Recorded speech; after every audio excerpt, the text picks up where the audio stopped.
Is that the final countdown or is it the NFL? He always mixes up the songs.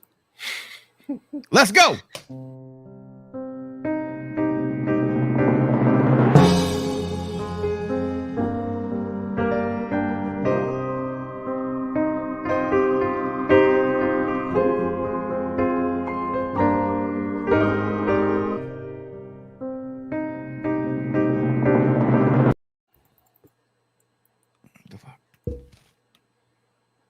What happened? Damn it.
I am Brother Cornell West. This is Chris Hedges. I'm Rosa Clemente. Hey, what's up? This is Chuck D, Public Enemy, Prophets of Rage. And this is Newsbeat.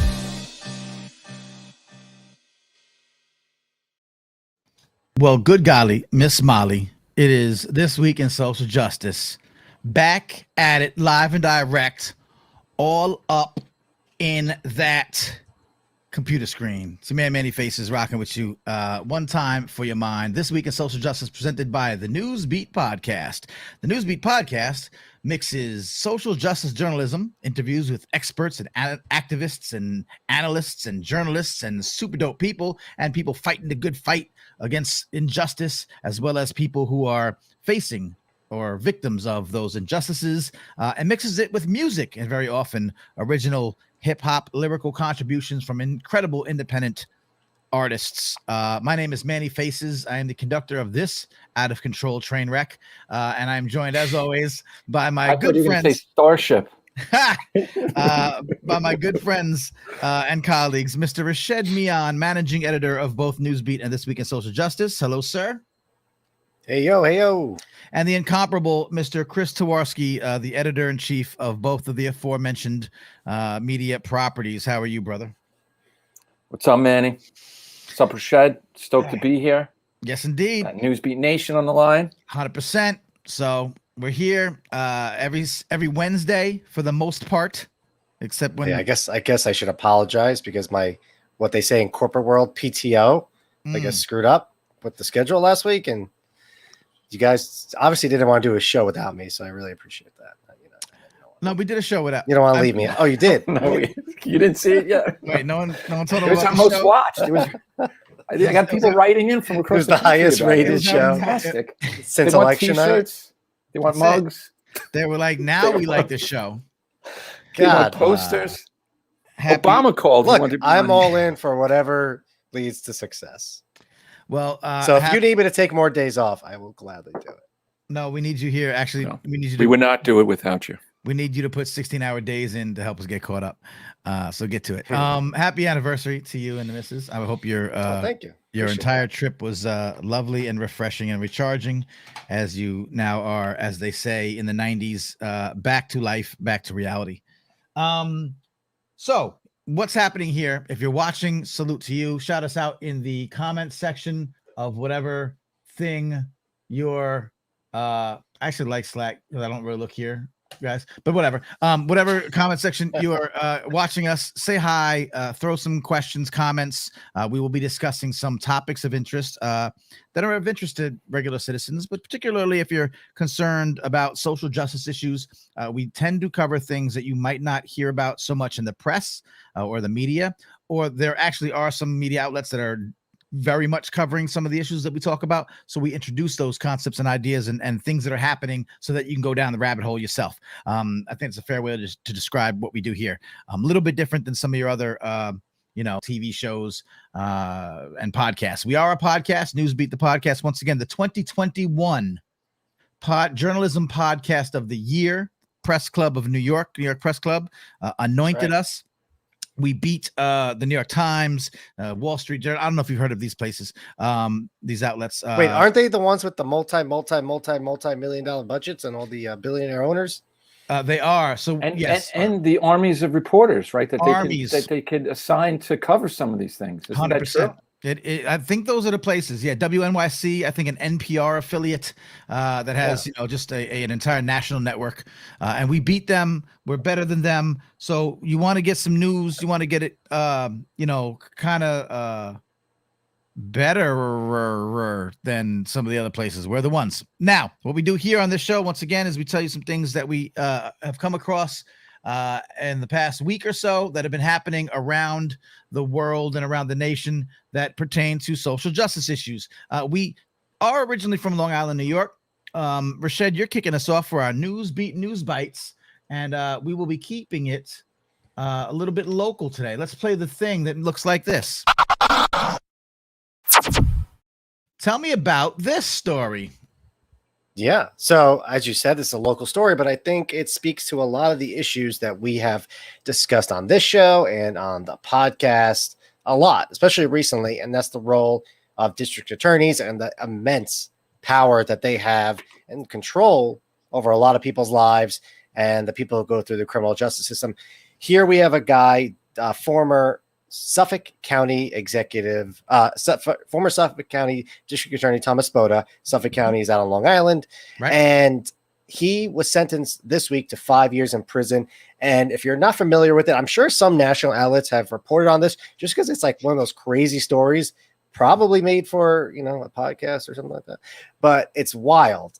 And essentially, he helped cover up a police beating of a suspect while that person was in a jail at a police precinct. And it's a long running story that has to deal with a lot of stuff. Maybe Chris might want to get into some of that when I'm done here. But basically the point that I want to get across is it just shows this guy who was DA for about 15 years was potentially, I would say, I think Chris might agree, probably the most powerful politician in that specific county. He was probably the most feared. And this is another thing that we've come across when we've covered DAs and prosecutors in our coverage, is the fact that these guys have long served for basically forever, it seems like, because there's nobody that wants to challenge them. And also because they end up being cross-endorsed by multiple parties. So the Democratic Party would endorse him. The Republicans would endorse him. He consolidated so much political power that he was able to stay in this office for so long until he was indicted and eventually sentenced. And Chris, if do you want to give a little bit more background into this story? I'd absolutely love to. It's a crazy story, and it obviously has ties to social justice issues. So please. Yeah. And to Rashed's point, and we'll talk a little bit more in the show tonight about flaws and discrimination throughout the jury selection process and prosecutors overall in the United States, how I think it's over 95% of prosecutors and most judges are white. It feeds into this cycle of discrimination we'll be talking a little bit about later. But this guy in particular, it's hard to quantify this guy's power. I want the word, dictator or authoritarian came to mind, but really he was sort of really just like a kingmaker, a czar. He controlled everything out there. For those of you who don't know, Suffolk County, as Rashed said, it is the easternmost tip of Long Island. It is the easternmost county in New York State. It's also one of the most populous. It has a population of 1.7 million. That combined with Nassau County, its neighboring county, collectively have a population. I think it's over 19 or 20 different states combined. It's about 3 million, right?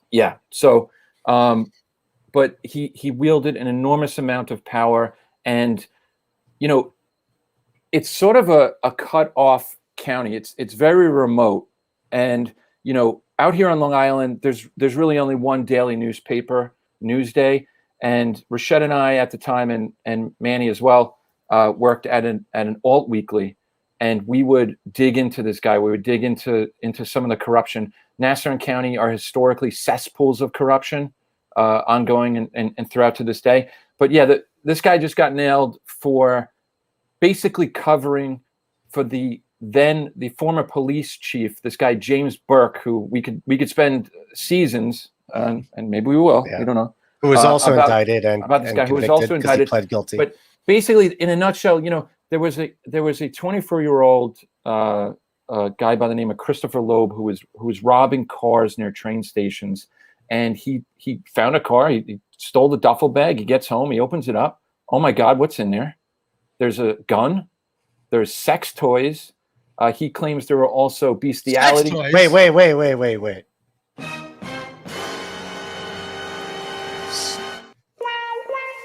Go on. Tell me more. He claims there were also bestiality tapes in there. Perhaps. Oh wait, hold on. Never mind now. Perhaps. we didn't pregame that. No, the joke is over. Allegedly, perhaps a snuff film. Now, this is, remember, the duffel bag of the police chief, who is this guy's boy. Chris, that was a police issued weapon, right? That was a police issued handgun. This guy right here, who you're looking at, Spoda, that was his boy. These guys were like this. It's incredible.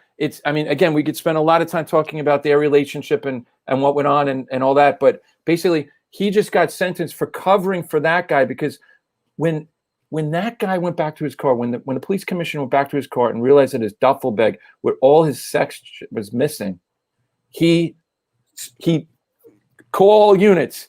Right. We got to find this bag. Wow. Of course, he didn't tell anybody what the bag was. They did if my memory is correct, he did a pre-dawn raid of this guy's house. He lived in his mom's basement. Yeah, I think they went into the basement, right, and got the duffel bag. He was one of the first in there. He grabbed his bag. Which he shouldn't have been, because he was the alleged victim. He takes the bag. He tells them, bring him down to the station. They get him to the station. They chain this guy to an eye bolt in the floor.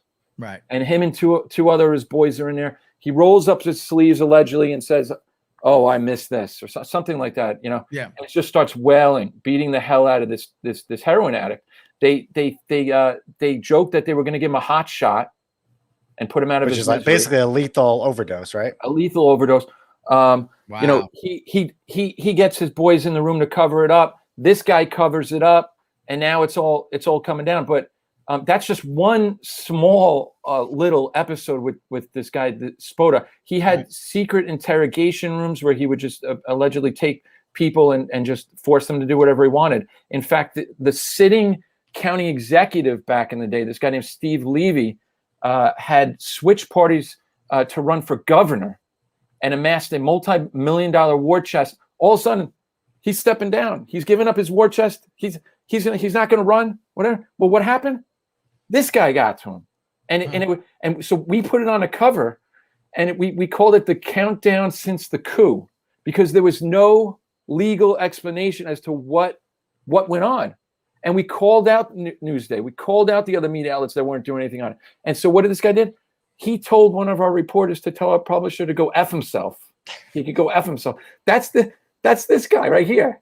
Wow. Who's now going away.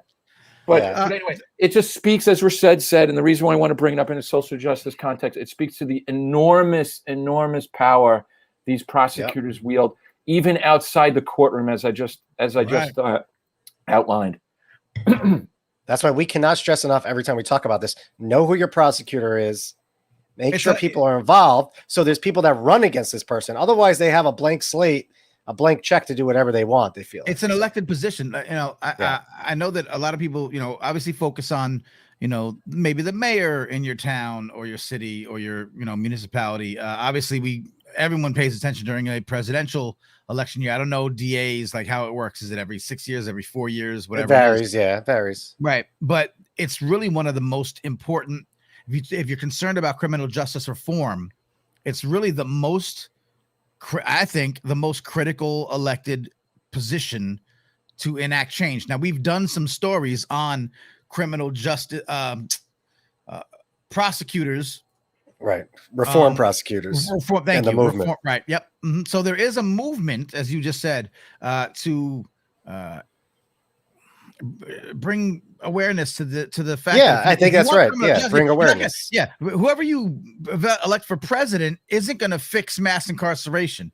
On a local level, however, a lot can be done. And what are some of the things, just real quick, some of the things that reform prosecutors tend to do? Expunging records for low level. I mean, they also have control. I mean, at the very least, they have control of what can be basically prosecuted, what cannot be prosecuted. Right. So some will lessen, marijuana charges. They might not try to prosecute marijuana charges. They'll also seek to not enforce bail because they don't see bail as effective in policing the criminal justice system. There's so many things that they could do, even just sentencing guidelines, right? That they have where you could just enforce mandatory sentences on people and make them stay in prison longer than they should. There's just so much power that they have. And the word that you said, awareness, is, I think, the key here to try to educate people in terms of what they do and make sure that there's always somebody that's challenging these people, these entrenched politicians, because as with this guy, 15 years, some guys will be district attorneys for 30 years. I think we saw that in, I want to say St. Louis, where Wesley Bell, I want to say, a couple of years ago became, actually challenged that person in a primary and won. So you're going to have people in there for decades. And I think that's the takeaway of this news bite. And that there were sex toys. Yeah. I mean, basically this guy was, he was bending the law to do his own agenda. I mean, it's, Well, we've seen this, obviously. Now, there are corrupt DAs that, pop up all over the place. Wasn't it? He wasn't, I guess he was mayor at the time. Giuliani, didn't he have something where he was sending someone to follow his, was it a Nassau thing? So that's the same crew that, the same crew, the police chief, after he allegedly, if my memory is correct, but he, after he beat the hell out of this kid and he basically told everyone to shut their mouths and was trying to do a massacre because the FBI at one point was involved. This is all in the context. This is all in the context too of the discovery of over a dozen murdered prostitutes and others found in a mass grave out in Gilgo Beach. Right. While this guy was police chief and while this guy was the DA. So this is just some of the background. There's a lot of stuff happening in Suffolk County. But again, to your point, the fact that the DA, as corrupt as he was, first of all, has now been sentenced. How many years? He's going to get 5 years, which is, I think, is significant for an 80-year-old man. So I mean, for any district attorney to get indicted and sentenced, you don't see that. Right. Yeah. So it is something to keep in mind. Again, we talk about criminal justice reform. You hear about it all the time. You see it on the cable news, but not very often do they remind you. It really starts at a local level, your local district attorney, and that is an elected position that you can take part in that, in that process. I don't know if you could run for a district attorney. You probably got to be a lawyer or something. You'd hope. I guess you could be anything nowadays. You never know. You could be a high school basketball coach, or football coach and become a congressman. All right. So that was your news bite, a long one, but an interesting one. Check out that if you're into that, but do check out our episodes that focus on district attorneys being sort of the change makers in the criminal justice system. Is pretty important. My news bite for today. I do have a thing to show. I'm going to show it. This is interesting that we're doing a show today on August 11th. Today is the unofficial birthday of hip hop. Oh, wow. Happy birthday. That's incredible. Indeed. So the deal with this is that legend has it, and I'm showing you I'm showing our viewers the flyer, the hand-drawn flyer, that on August 11th, 1973, Cindy Campbell, a young woman from the Bronx, decided to have a back-to-school jam in the community center in their apartment building in the Bronx at 1520 Sedgwick Avenue in the Bronx, in the recreation room, right? The rec room of the building. It was to be DJ'd by her brother, who went by the name of Kool Herc, who has now become sort of monikered as the godfather of hip hop. It was August 11, 1973. So 48 years ago. And that party was and Kool Herc's involvement in the explosion of the music and the culture in the Bronx at the time,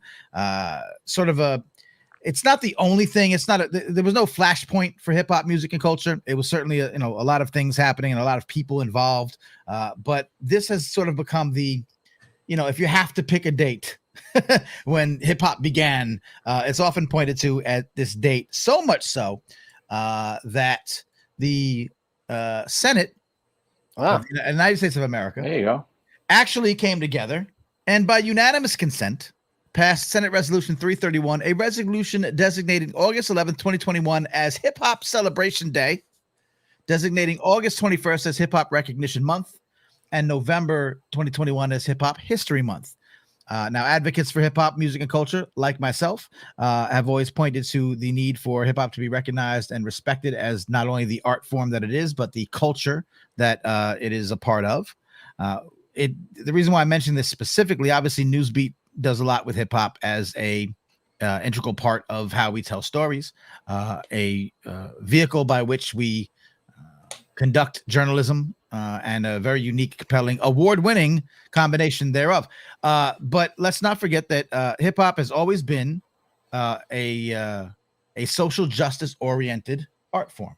It was birthed from Black and brown kids in South Bronx, New York, during a time when the city was treating that area very badly.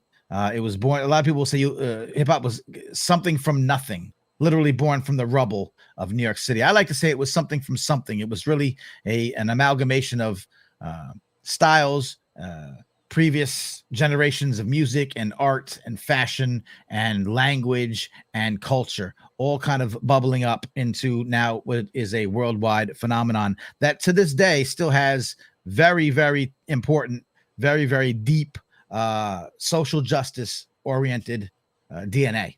So despite the fact that you might think, hip hop is merely a form of entertainment, a genre of music, as it were, and maybe if you're of a certain age or a certain disposition, you might think that it's gone down the tubes, straight down the toilet. Today's hip hop is horrible. I will remind you and promise you, and I can talk your ear off about it. You can hit me offline, that there is a great deal of work that is hip hop at its core, that is directly affecting humanity in positive ways with a social justice core.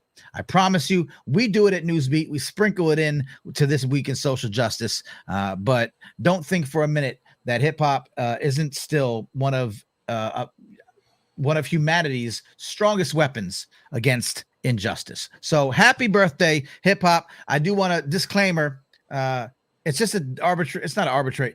It means something to a lot of people. Not everyone in hip hop history, pioneers, people kind of were there at the beginning. Not everyone likes to point to this date. I just want to point that out. Let's respect the people who say, hey, listen, we were kind of doing hip hop over here, a little bit different time frame. That shouldn't be the one date. So there's a little bit of that happening. But generally speaking, regardless of what date or what year you might pick, shout out to hip hop music and culture for being a driving force for not only people's, again, fighting injustice, but, peace, love, unity, and having fun. The pillars of hip hop. Can't be mad at that. So shouts to hip hop. It's done a lot for me personally. I love hip hop. I also endorse 50-cent admission fees for men. Right. And but only 25 cents for women because, more ladies, the better. I don't know. Because, dudes, like, how it is when you go to a club, there's mad dudes sometimes. Like, it's nice to have an assortment of folks. So you entice them by, charging them less. A classic move back in the 70s and to this day. All right, cool. That's it. Hip hop shouts. Happy birthday, hip hop. What do you got for us, Chris? What's your news bite?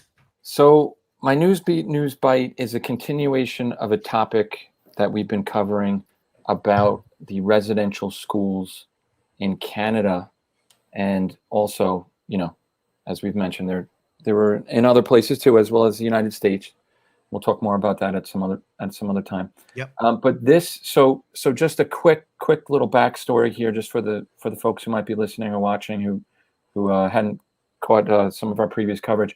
For over 100 years, Canada and various religious denominations, mostly the Catholic Church, ran these quote unquote residential schools. And how they populated these schools were they kidnapped, they took the children, indigenous children, from their families against their will, and they put them in these schools. They cut their hair. They gave them either a Catholic name or a number, and they tortured these kids. There's mass sexual abuse. Thousands of these children never made it home. And just recently, in the past couple months, there's been over 1,500 unmarked graves of these children that have been found. And those were only at 3 of the schools. There were over 100 schools. So that's the backstory. Right. Well, the news story here that I'm highlighting is this pressure. The headline reads, this is a Guardian piece, Canada, pressure on Catholic Church to compensate victims of residential schools abuses. So in 2006, there was a court case where all the parties came together and they agreed on compensation. And the Catholic Church was supposed to pay $29 million, if you could put a price tag on thousands of children's lives. But they agreed to pay $29 million to programs directly benefiting survivors. Well, it turns out here we are in 2021. Very little has been paid out. All the other denominations, the Anglicans, the United and Presbyterian churches, all fully paid. Catholic Church has not, and they claim that they're claiming it's due to low fundraising. They can't get the money. Well, it turns out that the local media in Canada, again, the importance and the power of local media, right. They dug through the records and they discovered, Catholic Church is sitting on almost $4 billion in assets.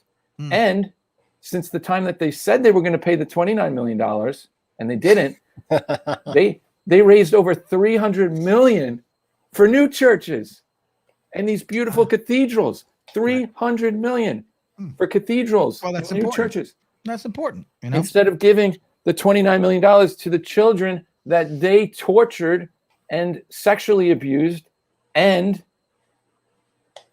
thousands of these children ended up in graves that are still being dug out of the ground.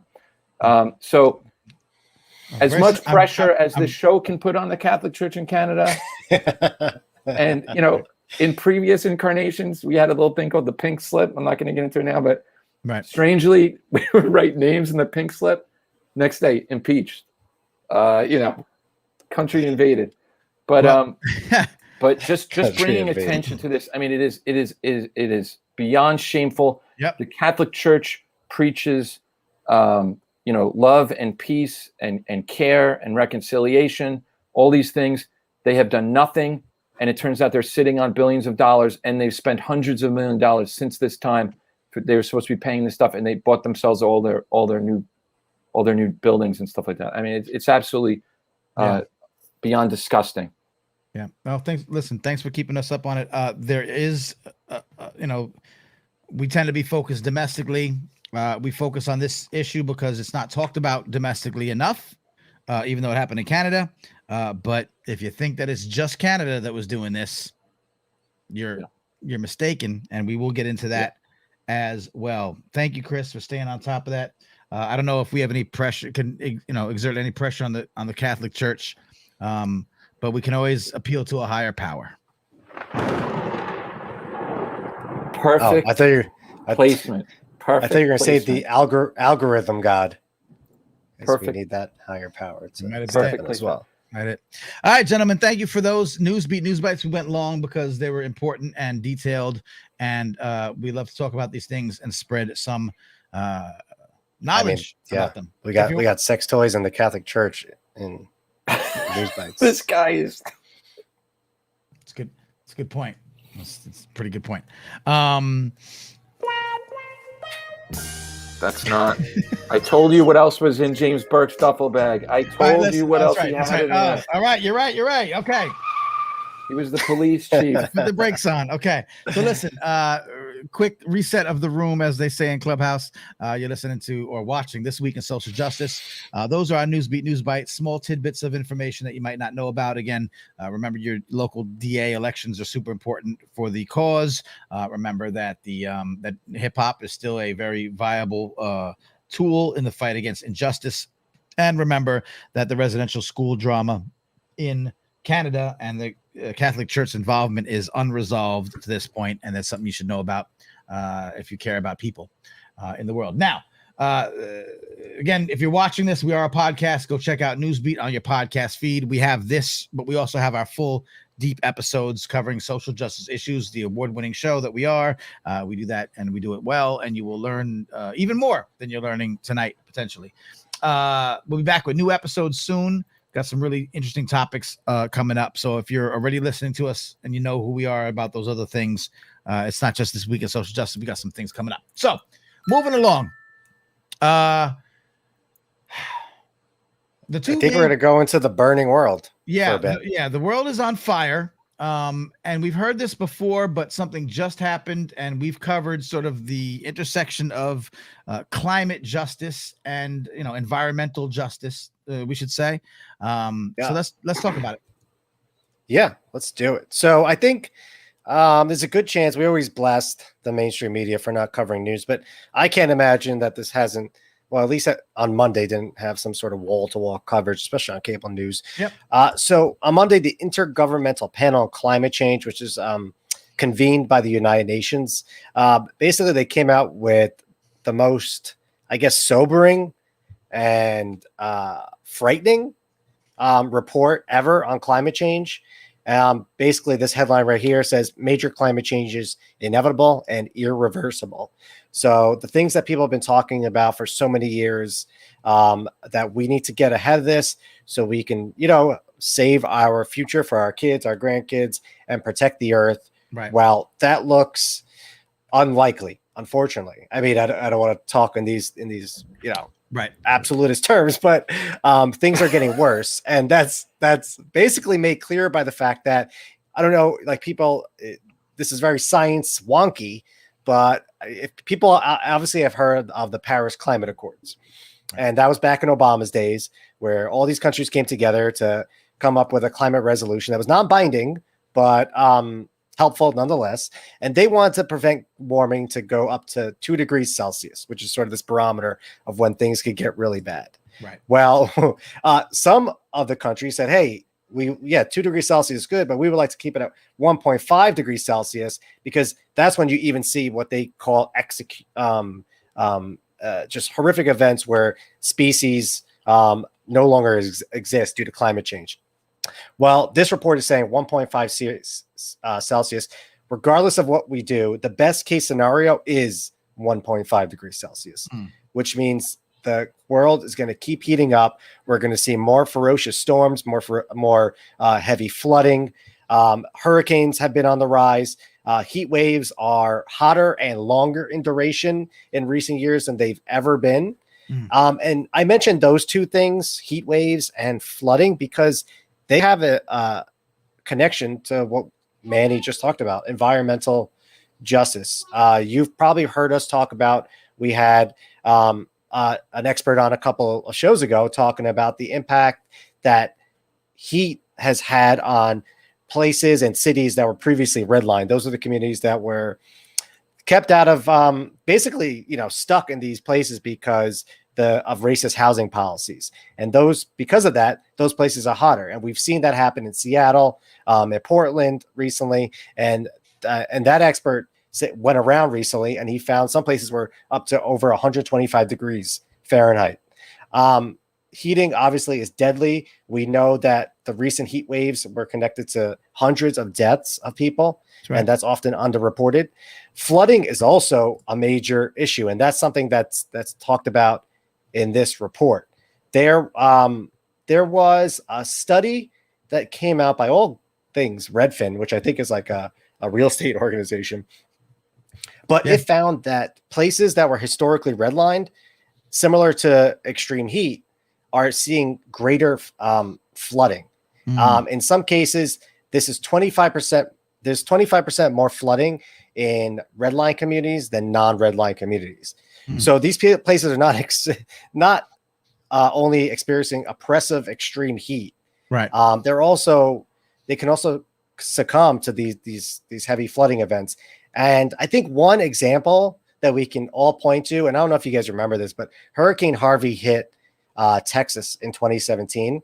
Right. And, there was a lot of coverage, obviously, as there always is. That Houston got flooded? Yeah, the Houston area, right? Yeah. Mm-hmm. And there's always a lot of coverage for this. But then when the water recedes and people are rebuilding their lives, the media often disappears.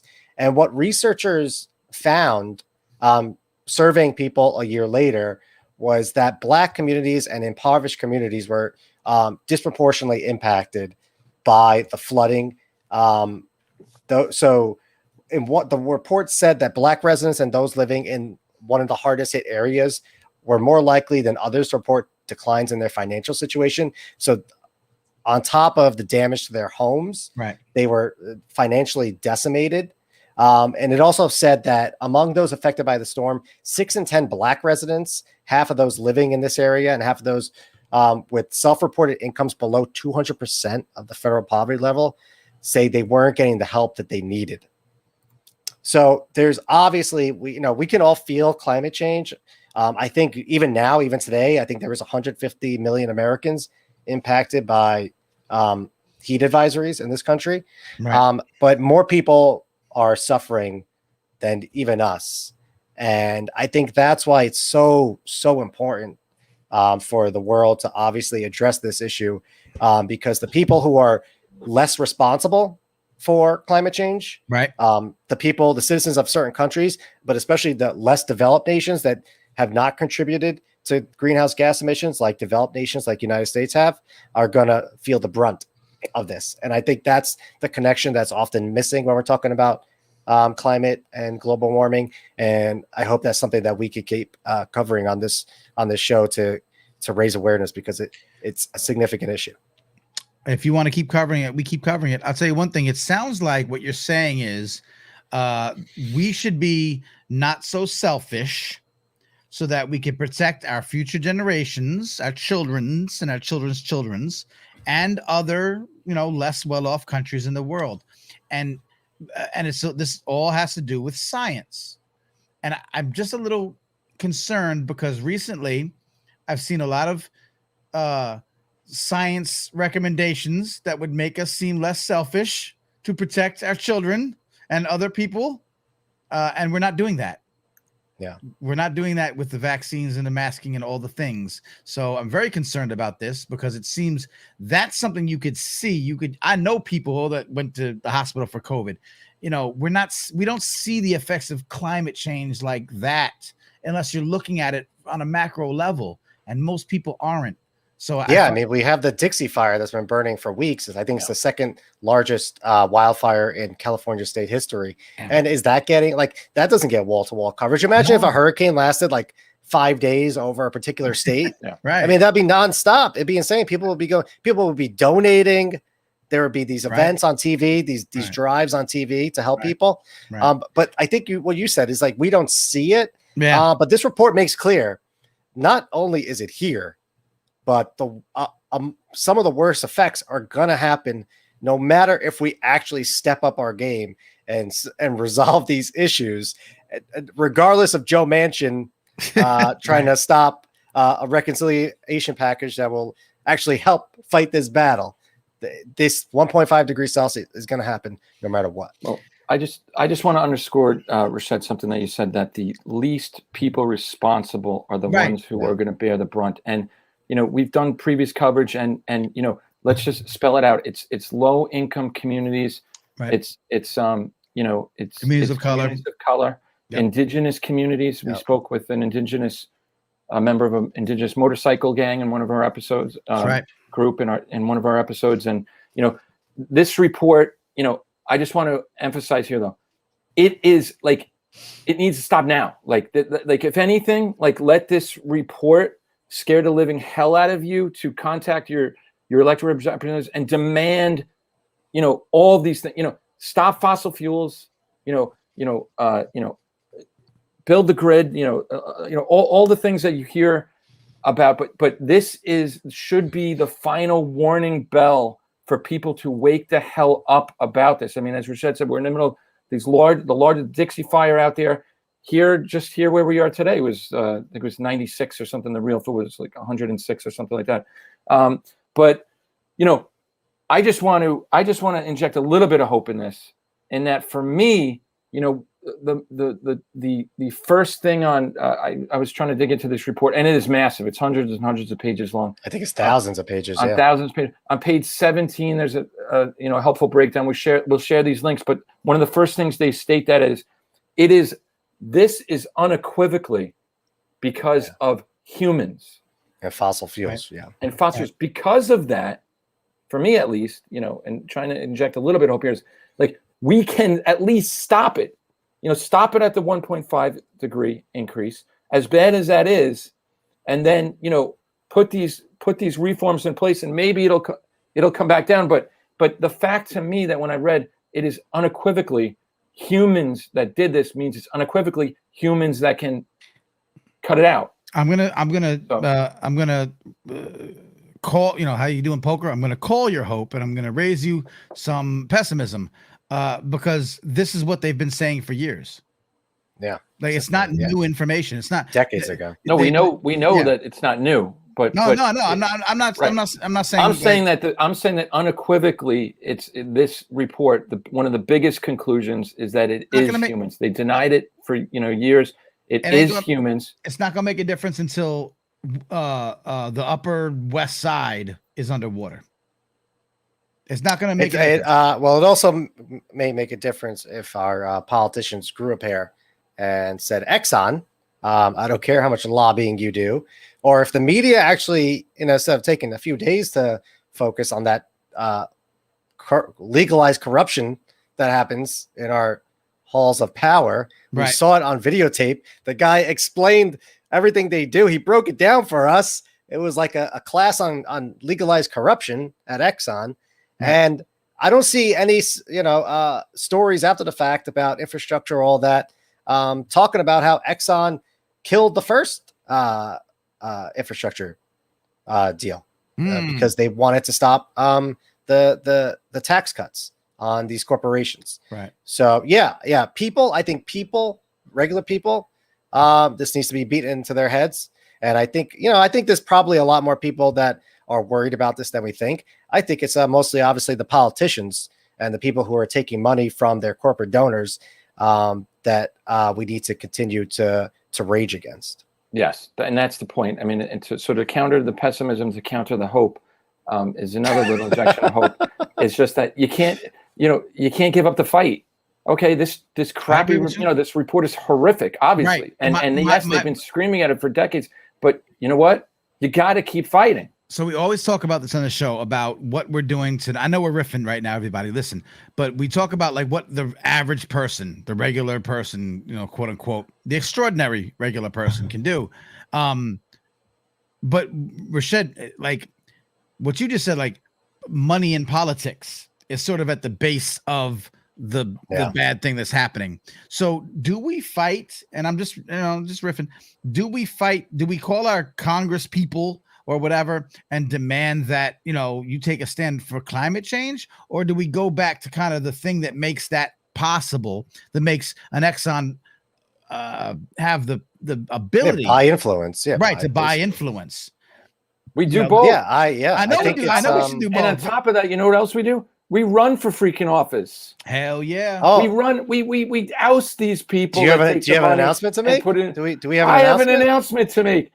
Manny Faces is going to run in Georgia. Now, maybe we do have announcements of this nature to make in the future, but right now, What I'm saying is Yeah. that there are other weapons than, to your Yeah. point, Manny, just calling your Yeah, I think comment. just the last point, because I know Chris has an important topic to talk about. Yes. But related to what you're saying, Manny, I just think the media does such a bad job of explaining to people the power corporations have on our politics. Yeah. That if we focused on that more, if we actually identified every time elected officials talking about a certain issue and the money in which the industry they get that money from, Right. if we actually highlighted that, I think people would listen, because I think people hate that corruption. I mean, as corrupt as we know Trump was, that was something that people were that appealed to them because they thought he was going to go after corruption. We know that was all BS, but right? you're right. But I'm Like saying people do hate that. Right. You So guys- I think it's also the You media guys needs both, to, you guys both shape have up. incredible points. Totally. Yep. Yep. Totally. And I think, Trump doing it in your face, but this is also a problem that the left has in general, is messaging and getting the message out and letting people know that, hey, here's exactly what's happening. We're not going to try to sometimes we try to get too verbose on the left with the messaging when it's really, really simple. And if you learn the tactics of the other side, which is, bumper sticker slogans, you know what I mean? Real quick, like you said, beat you over the head with it, then people might start getting it a little bit more than I think they do now. So I think there's a lot of work to be done across the board. So anyway, but as we do, we bring these issues to light. So thank you, gentlemen, as always, for that. So our second main topic of the night. Take it away. Yeah, so I really wanted to dedicate just a little bit of time to this incredible and extremely important report that just came out from the Equal Justice Initiative. And a little bit about the Equal Justice Initiative. This is Brian Stevenson's group. And we had on a previous show, we had on a board member, we had Catherine Coleman Flowers on to discuss, her fight in Alabama, trying to raise awareness about just the lack of sanitation that certain communities have, and then they're being jailed because of it. I mean, it goes on and on. But Equal Justice Initiative, I will share these links, eji.org, but everyone should check them out. They have also a museum and education center down there in Alabama on the site of a former slave sale post, which is just, I mean, it's hard to put in words how powerful and moving that is. And us as a team, we hope to go down there and interview Mr. Stevenson and his team down there. But so just last week, they published a report called Race and the Jury. And, in 2010, they had a similar report. This one expands upon it, and it just shows that nothing has changed. And in fact, things have gotten worse. But it breaks down the jury process and really dismantles and highlights the discrimination that's just inherent within that fundamental right to serve on a jury of your peers and to be to be tried by a jury of your peers. And it raises much needed awareness that the process remains illegally segregated and flawed, even through today, despite decades of reforms and constitutionally enshrined rights against these things. I just want to read, let me just see here. I'm just going to read an opening statement from there, which reads, "Today, Black people and other people of color are excluded from participating in our jury system at every step of the jury selection process. When the court creates lists of potential jurors, when potential jurors are notified to come to court, when judges decide which potential jurors are qualified to serve, and when prosecutors use peremptory strikes to remove potential jurors." And I want to circle back to that in a minute. But we're gonna share these links. We suggest everyone go and check it out. But I'd like to just talk a little bit about the importance of this report and what it entails. And so, just quick little backstory. Jury service empowers ordinary citizens to become, quote, instruments of public justice in their own communities. But since this country's founding, Black folks have been excluded from jury service.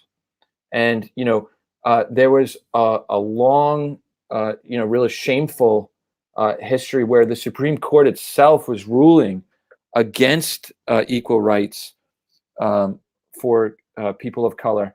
And, the laws, according to this report, and I tried to read the whole thing, and really study it and take it to heart. But even the safeguards that are in place today are just not enough. They're just not enough. And it rarely gets, how often have you guys heard this subject spoken about? Have you ever seen this on the cover of a newspaper? Probably not. Yet it's one of the most important and fundamental pieces of our democracy. Just want to break down one segment here. Just give me 1 second. So, it goes down. So to the point that I brought up at the beginning that I didn't fully explain, right? So almost all our nation's judges are white. Over 95% of the prosecutors in this country are white. Yet more than 40% of our country are people of color. Right. And in the judicial system, one of the most important tenets of it is that we have equal representation, and that is not happening. It is simply not happening. And this report, this investigation breaks it down, and let's just start with the selection of the jury pool. I won't go through every single thing, but the first step in a jury selection process is the creation of a pool of potential jurors, right, that is supposed to reflect the community's demographics. We all get jury duty. Everyone got to go to jury duty, right? Not everyone. Not all of us. Tell me more. Not all of us. And so right off the bat, though, right. So that's supposed to be randomly chosen, right? Yeah. But it's based on voter rolls, right? And all of these things are flawed. All of these things are disproportionate. Black people and non-white people are often underrepresented in jury pools, and courts consistently tolerate this underrepresentation, even though the Constitution requires the jurors be chosen from a, quote, fair cross-section. Now, how does this happen? You go down a list, and the report does a great job to do. I won't go through every single huge thing, but you start with, again, the voting rolls, incomplete voting rolls. You hear in the news now, finally, a little bit about all the efforts to quash voting rights and right, put the equivalent of poll taxes on poor folks. Let me introduce, during the last couple of elections, you would hear stories of tens of thousands of people being removed from the voter rolls, purged. Right now, on one hand, you're thinking, oh, that's them trying to get you to not vote, and that could be part of it. But what you're saying now is not only that. Not only that. What does that do? They don't even get put in the hat to be pulled out for juries. For jury. Right. Now, even making it hard to register to vote. Now, right. How to register to vote. Right. Now, jury some duty is a pain in the ass, but it's a vital part of the system. And if it's not representative, you're not going to get your peers on the jury if you are a person of color or from a low income or a minority community. Right. Yeah. And even some of the reforms that you hear about now, they're okay. Maybe some counties, some jurisdictions, they're going to start using driver's license lists to supplement voter registration lists. But even think about that. So this report, just one of the quick little factoids I pulled out for tonight's show, just to emphasize this here. A 2005 study in Wisconsin found that while about 80% of white residents had driver's license, only about half of African American and Latinx residents had them. Right. So right off the bat, boom, even doing that, you're still not going to get equal representation. Right. And so the system is still flawed. In many big cities, too. And as you all know, I lived in Newark, New Jersey for the past 5 years. I would bet that a majority of Newark, New Jersey residents, not a majority, but a good deal of them, don't have driver's license. Mm-hmm. They have state IDs possibly, but folks don't have cars. They're riding buses. They're riding public transportation. They don't have an actual driver's license. And as we all know, the efforts to make that more difficult for communities of color, abound. Great point. And the report makes a sobering assessment in this section here, and it just states, in practice, the constitutional right to a representative jury pool is close to meaningless. Think about that. Close to meaningless. And think about the because it's not just even the jury, it's somebody's on trial. Right. So it's, so I just want to jump real quick too. I know I'm hop around a little bit, but no, it's fascinating stuff. This whole Chris, stuff. Can I make a quick point to what you just said about 100% people on trial? I mean, I think I'm so glad you brought this up, because one of the things that is significant in this case is that Black men are many times more likely to be falsely convicted of murder in this country. And if there's a mostly white jury, that could happen. And Black men are also most likely to be convicted of murder if the victim is a white person. There's all these other parts and where this intersects with the criminal justice system. It's fascinating and sad at the same time. Great point. And to that point, it feeds that vicious cycle that we dedicate so much time on the podcast to highlighting. That vicious cycle that feeds the world's largest prison state and this horrific crisis of mass incarceration. So one last section I want to talk about, because I do want to get there's other stuff I know we want to talk about on the show, but this whole read the chapters about the challenges. So even if someone makes it in, there are challenges that the prosecutors can make to their to exclude them, basically. Sure. So even if they make it there, and there's several layers, right? And so one of them is called lawyers can challenge potential jurors, quote, for cause, and judges have a wide discretion to grant or deny these challenges. Now, challenges for cause result in the removal of people of color at disproportionately high rates. That's from the EJI report. And they go on with stats and they break it all down. It's all backed up. But this one part to me was the most like mind and just infuriating. So I'm just going to read. Prosecutors challenge potential jurors who acknowledge having been victimized by racial bias, experiencing racial discrimination, or having concerns about the reliability of the criminal legal system. They are being excluded simply for speaking the truth of their own experiences. Right. You're out. Right. You're out. And you can't possibly be a fair juror if you have happened to have seen racism in your life. And you see, or again, apparently if you disagreed with the OJ verdict. Oh, really? I'm not even joking. It's a thing in this report. Jesus. I mean, that to me though was just because, it's just Chris, can I bring up a point that you on yes. this? I don't know if you're going to get to it, but when we were going through it basically before the show, I sent this one graph to you, which is astonishing. So we found out through this report that some prosecutors are also they all go to like these retreats and they train each other on how to actually strike Black people from the jury process. And here's from the report. In the 2016 edition of a prosecutor's training manual used in Santa Clara County, California, which provides a 30-page list of 77 jurisdictions that reviewing courts have deemed acceptable reasons for striking people of color, include the prospective jurors' quote clothing, hairstyle, or other. I can't even read this word. I'm not even going to try it.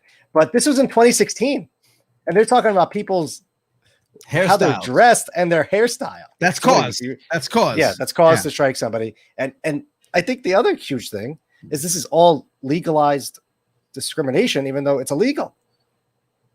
Illegal. This is all illegal, but and it's in the legal system that's meant to judge people whether they've committed a crime fairly, balance of scales, justice, the whole thing.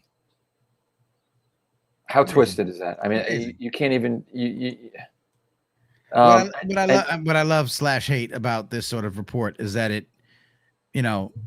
like a lot of people would joke. You'll see I bet you if you go to where this was twittered from the Equal Justice Initiative, somebody responded, "We needed a study to tell us this." Right. Because you know that right. You know that the jury system is biased. You know that everything is biased. But what is important is having the stats, is having the study actually exist. And this is a very in-depth, very thorough look at this very fundamental, exercise in supposed fairness. Yeah, guys, we talk about the core of this. Yeah, we talk about the collateral consequences all the time of incarceration or whatever. We've talked about not being able to vote, felony disenfranchisement, which is another vestige of Jim Crow. Goes all the way back to slavery. What Chris found in this report also was that even basically in some states, even getting charged with a felony excludes you from participating. That's right. In other states, a smaller number of states, getting charged with a misdemeanor excludes you. So not even being convicted. Right. You're just having that having that police contact could exclude you from the jury rolls. And as we know, Black Americans are disproportionately make up the people who are incarcerated in this country or have police contact. So that's another way, along with what Chris mentioned, voter rolls, driver licenses, and also contact with police limits the number of Black Americans that can serve on juries. This is so insidious, the way this happens. Chris, I don't know if you have anything else. I forwarded on the screen to what needs to happen. I don't know and to that point, and that's a great screen to have open right now.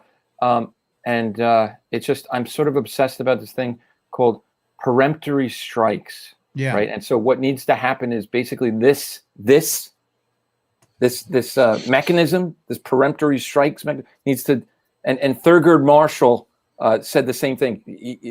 It doesn't do anything. So basically peremptory strikes. So after prospective jurors who meet the legal requirements for jury service and remain. I like how you air quoted that for the viewers. Of course, listeners need to know that. Right. Yeah. They're called qualified jurors, right? So, to narrow down the final jury that actually hears the case, prosecutors are given one last chance to get people out. Right. Right. And they're called peremptory strikes. But unlike challenges for cause, which we spoke about, right, peremptory strikes can be used to remove qualified jurors for, quote, any reason at all, right? And so what the report and the investigation has found that overwhelmingly it's people of color who are the subject of peremptory strikes, and it's just accepted. Wow. So hey Chris, somehow a Black person snuck through the whole process and is sitting on this jury. We don't want a Black person on the jury because there's another Black person on trial, and that would be terrible. Juries of the peers. No, we can't have that. Peremptory. They could use a peremptory. We could just say no. We got a couple of. Just, boom. Use the peremptory strike. Easy. It's horrific. It's I didn't know how bastardization. It's a complete bastardization of the what the justice system is supposed to be. Why was the justice? Right, of course. Why was the preemptory strike like? What was the initial? Was it ever like? Did it ever have the origins? It doesn't go into the origins, I don't think. But it talks about how Thurgood Marshall, the very first African American Supreme Court justice, indeed, one right off the bat, he looked into that, and the safeguards. There was a small safeguard they said put in place. But is that the 3-step process? There he is. If you're trying to challenge it based on those strikes that you're talking about, yes, I think it might be something that Marshall criticized is this ridiculous 3-step process. He said it does nothing anyway. Yeah, to prove that they were being discriminatory. Yeah, so it's just got to get rid of it. I mean, you said part of the solutions. It's just got to.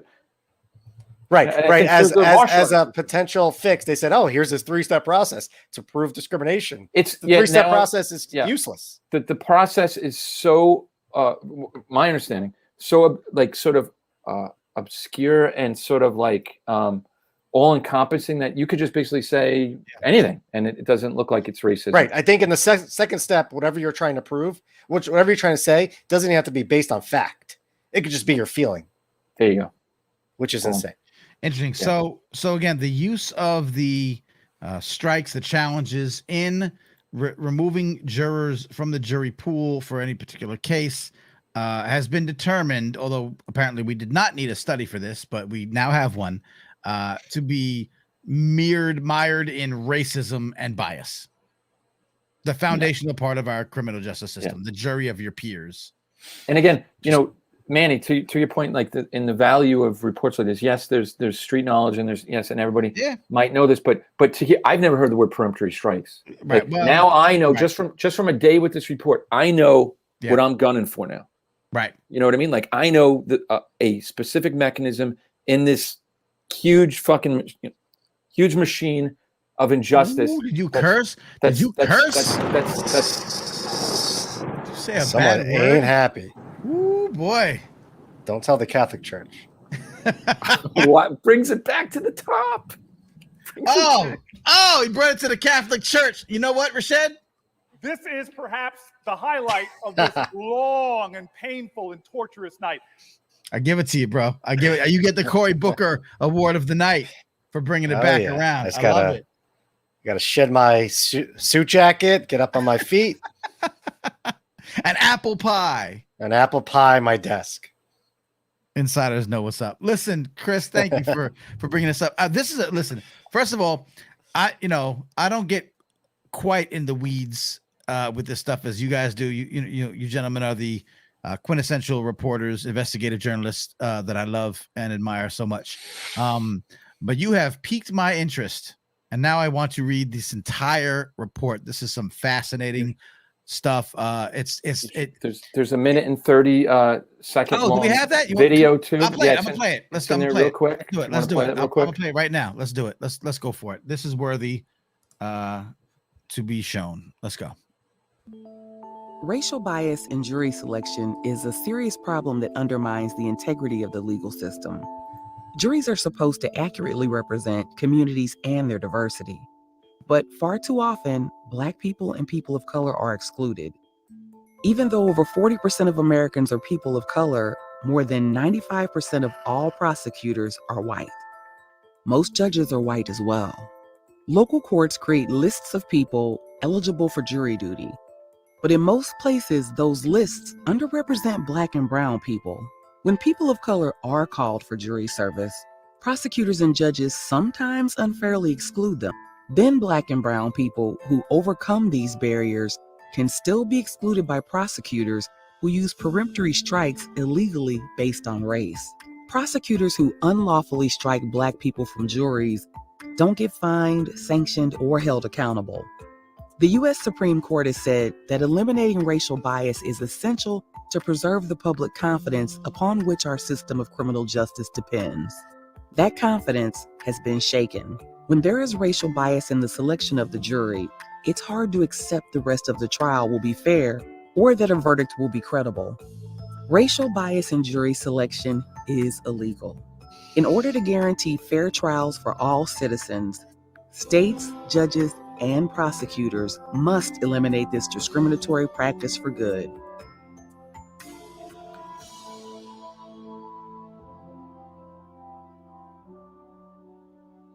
I mean, I guess we could have just played that. We've been like, all right, now go there. No, listen, thank you for bringing this to our attention. EJI.org is the spot. That is Brian Stevenson, the movie Just Mercy. Just Mercy. My And man Michael B. Jordan, right? Was in that. Based on his book. Based on his book, Michael B. Jordan from Newark, New Jersey, Brick City in the house. Even though I'm in Atlanta, I have not left y'all behind. I will represent you all day, every day. And so, yeah, shouts to Brian Stevenson's organization. EJ, I want to put it on the screen one more time. We have put it in the chat. This amazing study, which will really break down. Now, what's ironic about this whole thing is, we were talking before the show about the idea of critical race theory and the idea that, there's someone brought that up. There's bias baked into the systems. Now, racist. I know, like, if this report is accurate, then what we find is, even let's just say on another planet, it wasn't intentional. They didn't mean to make it unfair. They didn't mean that you wouldn't be equally represented on a jury by a jury of your actual peers. This is just the way things happened. Even if the fact that it happens is worthy of discussion and therefore worthy of teaching. It's not to make, I'm a white person. I don't feel guilty. I'm not, oh, you made me feel guilty about my heritage. No, you've pointed We don't out. want to make you feel ashamed. Man. Right. I'm not ashamed. I am, but that's just me personally. But the point is not to make any white person feel, oh, I'm so ashamed, I'm less of a person. No, it's to point out that for whatever reasons, and there's a very clear delineation of those reasons, that this thing exists.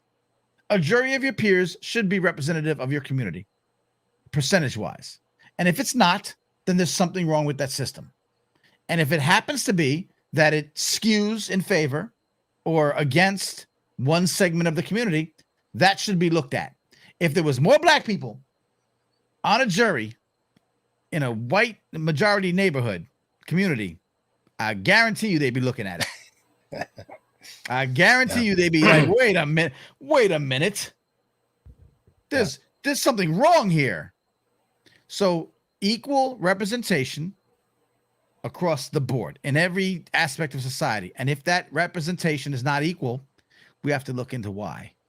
And I'm not saying that's what critical race theory is about, but that it's so difficult to understand why there would be such objections to looking at something like this, a fundamental aspect of the criminal justice system, the jury, literally the jury of your peers. We hear that, we know that sentiment, we know that phraseology, we know what it's supposed to be. And if it's not, then in the interest of justice, we should find out why. So shouts to the Equal Justice Initiative for pointing that out. And shouts to you for letting me preach for a minute. Good stuff.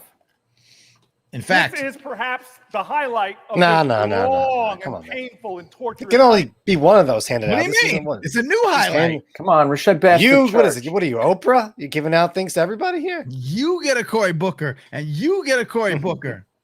All right. Thank you, Chris, for bringing that up, for choosing to include this fascinating study. Literally, I'm not joking. I'm going to dig into this. I hope it's available on Kindle. So let's go to what we like to call our next segment, our last segment for the night. We're combining news beating the past and news beating the future, I believe. So the future and the past. What are we talking about this week? So there's a lot here. I know we're already going way over time. There's no time. Y'all, every week y'all do this. Like, we're gonna be an hour long. We never said we're an hour long show, and y'all keep saying it like we're gonna be done in an hour long. It's an hour long show. It's always an hour and a half. It's never been an hour. So because it should be an hour. Why? We need to be more efficient. No, it don't have to be more efficient. We have need efficiency. The story said takes one as week? long as it takes. Anyway, there's a lot here, and it demands a hell of a lot more time than we'll allot to it tonight. Even though we're going to take our time a little bit. But sometimes we plant the seeds. People watching this have nothing to do with their lives. They will go down the rabbit holes. They will find out the rest of the story. In the words of the late great, the rest of the story. Who was that guy? Radio journalist. This is why it takes an hour. This is why it takes an hour and a half. I'll find out. Go ahead. I'm gonna call it out in a minute. Well, Go ahead. you know what? That might be that actually might be a good time, a good little segue here to plug our radio friend Brian Scheibel over at Post Game Central. Hey now. That's at Post Game Central on Twitter and YouTube. Just an incredible interviewer, incredible guy. Helps us a lot. Big fan of the show, and we want to give him a special shout out. So we ask everyone to go check out postgamecentral.com. I can go for that. Post Game Central. Shouts to Brian Scheibel doing his thing. And it's 5,000 followers. What up? And it's Paul Harvey, legendary radio broadcaster Paul Harvey. This is the rest of the story. I'm dating myself. Go ahead. Keep going. Yeah. So with our news beating the past and the future, a couple things here. Number one, today is the 4-year anniversary of the horrific Unite the Right rally in Charlottesville. where more than 200 white supremacists and Nazis and haters of all orientations came, and then with their Nazi regalia and the tiki torches and the rallies, and then unfortunately, horrifically, the murder of Heather Hare, an anti-protester there. And, you know, I nearly forgot that today was the anniversary till I was collecting links and clips for the show, and I came across its mention actually on EJI's Twitter feed. And how they ended the Twitter message was with the quote, "To overcome racial inequality, we must confront our history." And I thought of the meaning of that quote in the context of how we're always talking about, oh God, you know, we're always covering such horrific topics. Right. But to overcome racial inequality, we must confront our history. And so I just wanted to mention that that's what we're doing here. 100%. I just found that so incredibly powerful. And our next two mentions here, this I feel I never hear this. Now this is in the context of Emmett Till, and as much as we can, we're going to mention Emmett Till. We've mentioned him before on the show, and we're going to mention him a lot in the future as well. Yep. Emmett Till, just a little backstory. Emmett Till was a 14-year-old boy who went down to Mississippi to visit his cousin and uncle. He lived in Chicago, and his mother, Mamie, warned him, you know, when you go into the South, you have to be careful. You know, don't look a white person in the eye. You know, don't you know, stay away. You know, be on your guard. You know, well, you know, he allegedly whistled at Carolyn Bryant in a grocery shop in Money, Mississippi, and was taken by force from his uncle's house at gunpoint and tortured, brutally tortured, and killed and lynched. And his body was thrown into the Tallahatchie River. And, you know, his mother demanded to see her son, and, you know, demanded an open casket funeral, which was covered by newspapers all across the country, mostly black newspapers at the beginning. Then it spread across the country, spread across the world. It was critical to the civil rights movement. His slaying, you know, and right. You know, Rosa Parks, you know, invoked Emmett Till on that bus. She said she wasn't going to move because she thought of Emmett. And even, I'm just getting shivers even now talking about it. Even when we were covering George Floyd stuff, you know, Lawrence Ham, longtime activist in Newark, Cornel West, you know, they all mentioned Emmett Till, you know, and his spirit, you know, it basically haunts us now, and it brings these topics to the forefront. But right before Emmett, so about a week before Emmett Till even got on the train to go to the South, a civil rights activist named Lamar Smith was murdered at 10 a.m. in broad daylight in Brookhaven, Mississippi. Remember, this is a week before Emmett Till is even going down there. Right. He was shot dead in cold blood on the crowded courthouse lawn in front of, I think it was like 30, 40 people or something like that.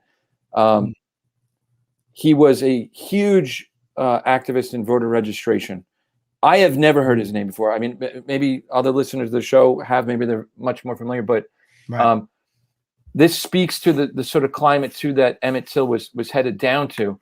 But the fact that Lamar Smith was murdered in broad daylight, I think 3 people were held, and no one would ever testify against us. They were like, "Oh, I believe it's still an unsolved murder down there." Wow. I included the link here to the Zinn project that did something on him, but I only came across that researching Emmett even more for today's show, and why I wanted to bring up. So his birthday was just about a week and a half ago. He would have been 80. His lynching is coming up on August 28th. So that's the past and the future combined there. The Right. Atlantic, which I included a link here, has Yep, have it up. incredibly written story about Emmett Till, and really the lesser known facts of what took place. And I just want to give a quick synopsis. I encourage everyone to read that story. It's just it's beautifully, when you listen, we're in journalism and lovers of the written language. You read this, this guy knows how to write, right? He's apparently I looked into him a little bit. He's a longtime writer at ESPN, but he lives in Mississippi. And so I think that when you take that passion and you sort of translate it into the syllables, but he focuses on this barn, right? And it is the barn, this oft ignored critical piece of Emmett Till's story. It is the barn where Roy Bryant and J.W. Millen, the half brothers, they're the ones that took him. And along with, as the story says, there were 7 people in that truck. So that's another whole thing we could talk about another time. But the barn is where Emmett Till was taken. It is where he was tortured for a long time, and is where he was shot in the head. I mean, is where he was murdered. Right. And that barn is still there. That's crazy. Right? And that barn is still there. And there's efforts now to preserve that land, get that barn, memorialize it, maybe turn into an education center or museum or something like that. You never hear about the barn, though. A couple other things in the story you never hear about is what I had just said, as well as it's always been my belief, and others out there, there's an incredible filmmaker. Hopefully we'll get on the show at some point, who's really the one who broke a lot of this stuff. But there were so many more people involved in Emmett Till's slaying than is really commonly reported. Now, the 2 people who were charged and went before a jury, an all-white jury, as I mentioned, Bryant and Millam, right, were acquitted. And then a year or 2 later, they got $1,000 or $2,000. Someone paid them to tell the full story. And so, because double jeopardy, where you can't be convicted of the same crime in the same jurisdiction twice, and they were acquitted, they confessed, and it was printed in a magazine. You believe this? So they're walking around, right? Having confessed publicly, murders, right. Professed murders. Now, but this story goes deep. He tracks down. There was an FBI reinvestigation about a decade ago, I believe. He tracks down a lead investigator, and he names names, and there Willie Reed. Willie Reed is a fascinating, integral part of this whole story that his name rarely gets mentioned. He was, I believe, a teenager when he was walking by that barn that morning, and he heard the screams. He saw the truck pull in. He says there were 4 white men sitting in the caboose, and 3 African Americans in the back with Emmett Till. So that's 7 people. FBI finds out that the house, you're hearing people scream in Mississippi. He points out there's no air conditioners on some of these places. The sound travels. Many more people knew what was going on. And Carolyn Bryant is still alive. The woman that Emmett Till allegedly whistled at, right, in that grocery store. She is still alive. She's in her 80s. She is still alive. And Moses Wright, Emmett's uncle, when they took him that night, he overheard, and so did, I believe, his cousin, overheard a woman's voice in the car say, "Yeah, that's him." So, Carolyn Bryant is still out there free. What I said before, I was under the impression, some people probably would as well be, that she recanted her story recently. That's not exactly what happened. Please explain. Right. Yeah. So I forget the author. Incredible. I read most of the book. The Blood of Emmett Till is a book that everyone should read. And the author was interviewing Carolyn Bryant, I believe it was in 2005, 2006. And during the interview, apparently she sort of confessed, is my understanding. Now, I don't know all that, the complete. Right. It was enough to get the FBI back involved, and they actually impaneled a grand jury, but they could not charge. Bet you the grand jury is full of white people. Going back to our other story. There we go. Brings it back to the. Right. So there's so much more. to this. I mean, hopefully, I mean, it's no secret. I mean, obviously, look, we want to be down there. We want to go down there. There's a lot of questions that still need to be answered. There's a lot of people that still need to be held accountable. And, Emmett Till. I believe both of his alleged killers are dead at this point. Is that true? Yes, Roy Bryant and Millam are both deceased. Mm-hmm. But there's so much still to this. It's an amazing story. People have a cursory knowledge, I think, of Emmett Till. Obviously, Kanye West, brought his name to the forefront of pop culture some years ago. For those who hadn't been previously, well, Dave Chappelle too. Dave Chappelle. And about the the open casket, the horrific imagery, the fact that it did kind of it was very influential for the civil rights movement. But it's a hell of a story, and there's just so many twists and turns.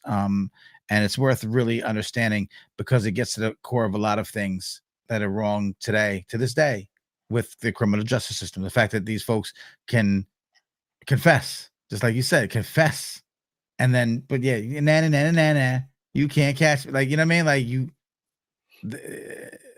the fact that this whole thing was predicated over a possible lie. The fact that there was a jury that acquitted these folk.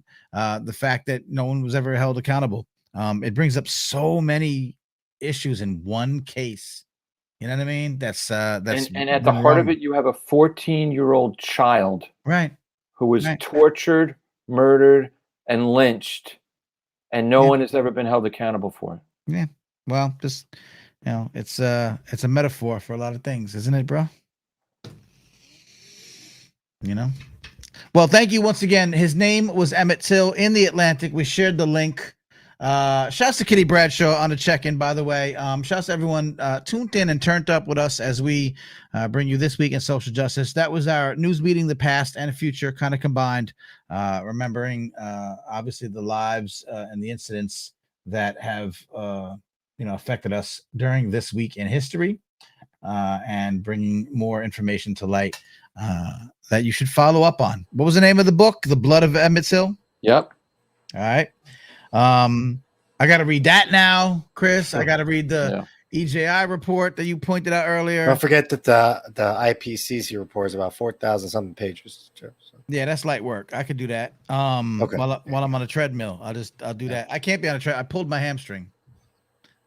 What's happening down here in Georgia? It's killing me. Come home. Just come home. Between palmetto bugs and hamstring pulls, I don't know what I've done to myself. Anyway, that about wraps it up for this week in social justice for August 11th, 2021. Once again, shout out to hip hop, music, and culture. Happy birthday, hip hop.